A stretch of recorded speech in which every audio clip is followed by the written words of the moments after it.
السلام علیکم ناظرین، welcome to my YouTube channel. کیا بے جان تصویریں انسانوں کا نیول بدل ہوتی ہیں؟ کھانا پکاتے ہوئے سبیہ کے آنسوں نے اتنا پریشان کیا کہ عجیب سے احساسات میں کھڑی میں اپنے کمرے میں چلی آئی۔ ہڈیوں میں بھی مجھے اس کے ہنسو تہتے نظر آ رہے تھے۔ بیڈ پر بیٹھ کر میں نے کمبل لپیٹا اور ممتاز مفتی کی کتاب بند کہیں کھول لی۔ مقصد صرف ان آنسوں سے پیچھا چھڑانا تھا، لیکن یہ کوشش بھی زیادہ دیر کامیاب نہ ہو سکی۔ وہ بھیگی بھیگی آنکھیں کتاب کے صفحے پر ابھر آئی اور سارا الفاظ ادھر ادھر بھاگ گئے۔ کتاب ہاتھ سے کھسک کر نیچے جا پڑی اور ذہن ان آنسوں میں ڈوبتا چلا گیا۔ سردی کا احساس ہوا، میں نے کمبل سر تک تان لیا اور کتاب تکیے کے نیچے رکھ دی۔ دن بھر کی تھکن دماغ پر بری طرح حاوی ہوئی۔ ایسے میں نیند کی دوائی فوراً مہربان ہو جایا کرتی، کیونکہ سارا دن بچوں کے ساتھ مصروفیات اس قدر تھکا دیتی تھی۔ جس اسکول میں پڑھاتے چند ہی دن ہوئے تھے، وہی گورنمنٹ اسکولوں کے عام مسائل، کلاسز زیادہ اور سٹاف کی کمی کے باعث ایک وقت میں دو دو تین تین کلاسز کو سنبھالنا ایک مشکل و صبر آزمایا کام تھا۔ 8 اکتوبر کے ثانیے نے عمارت ڈھا کر رہی سے کسر پوری کر دی تھی، لیکن ان تمام مسائل کے باوجود اس اسکول کا معیار تعلیم بے حد اچھا تھا۔ وجہ انتہائی محنت تھی، جو شدید قسم کی تھکن سے دوچار کر دیتی تھی۔ یوں تھک کر بستر پر لیٹتے ہی نیند کی وادی میں اتر جاتی، لیکن آج نیند کی جگہ بھی ان آنسوؤں نے نہیں لی تھی۔ چند لمحے بے چینی سے کروٹیں بدلنے کے بعد میں باہر کھلی فضا میں نکل آئی۔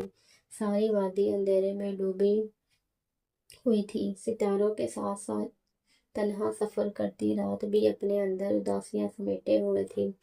ذہن ایک بار پھر دن کے اس واقعے کی طرف جا نکلا اور احساس شکل لمحوں نے مجھے اپنے شکنجے میں جکڑ لیا۔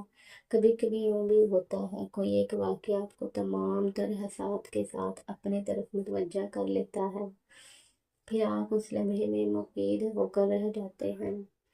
تیسرے پیریڈ کا آغاز ہوا تو سورج نے بھی پہاڑوں کے پیچھے سے طلوع ہو کر اپنی شکل دکھائی۔ جاتی ہوں سردیوں کی نرم سی دھوپ خوشگوار حرارت لیے ہوئے تھی۔ جماعت فارم کی طالبات کو لکھنے کا کام دے کر میں ان کی کاپیاں ہوم ورک کا چیک کرنے لگی۔ ابھی 3-4 کاپیاں ہی چیک کی تھی جب سسکیوں کی آواز بے حد قریب سے آئی۔ وقت کم تھا اور مقابلہ سخت والا حال تھا۔ بے تحاشا مصروفیات میں نہ چاہتے ہوئے بھی ان فسقوں کی تعاقب میں دیکھ کر کرسی کے عین پیچھے بیٹھی سبیہ بے تحاشا رو رہی تھی۔ ہر دم ہنستا مسکراتا سرخ و سفید چہرہ آنسوں سے بھرا ہوا تھا۔ دکھ اور خوف کی پرچھائیاں واضح دکھائی دے رہی تھی۔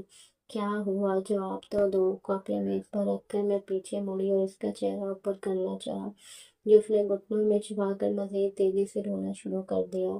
رونے کی وجہ جاننے کی ہر ممکن کوشش کرنے کے بعد ناکام ہو کر میں نے دوبارہ کاپیاں اٹھا لی۔ اس نے وقت کی راگنی نے مجھے شدید کوفت میں مبتلا کر دیا۔ جی چاہا ایک کرارا سا تھپڑ جاڑ دوں۔ سر کرسی کی پشت سے ٹکرا کر اشتعال کی اس لہر کو اپنے اندر جذب کیا اور پیار سے اس کے سر پر ہاتھ پھیر کر کہا، اس کے رونے کی وجہ پوچھی۔ چپ ہونا تو درکنار، اس نے سر بھی اوپر نہ اٹھایا۔ اچانک خیال آنے پر میں نے ساتھ بیٹھی بچی سے پوچھا، اس کی کتاب گم ہو گئی ہے اس لیے رو رہی ہے؟ ہر طرف ڈھونڈ لی، نہیں ملی۔ وجہ جان کر مجھے اطمینان کا احساس ہوا تو میں بھی مطمئن ہو کر اپنے کام کی طرف متوجہ ہو گئی۔ کون سی کتاب تھی؟ اردو کی۔ اوہ، یہ کوئی رونے والی بات ہے؟ میرے پاس اردو کی کتاب ہے، وہ لے لو اور چپ ہو جاؤ۔ لیکن آنسو شدید تیزی سے بہنے لگے۔ میں نے حیران سا ہو کر سبیہ کو دیکھا۔ رونا ہر مسئلے کا حل نہیں ہوتا۔ کتاب تھی، کوئی انسان نہیں جو کھو جائے تو ملتی نہیں۔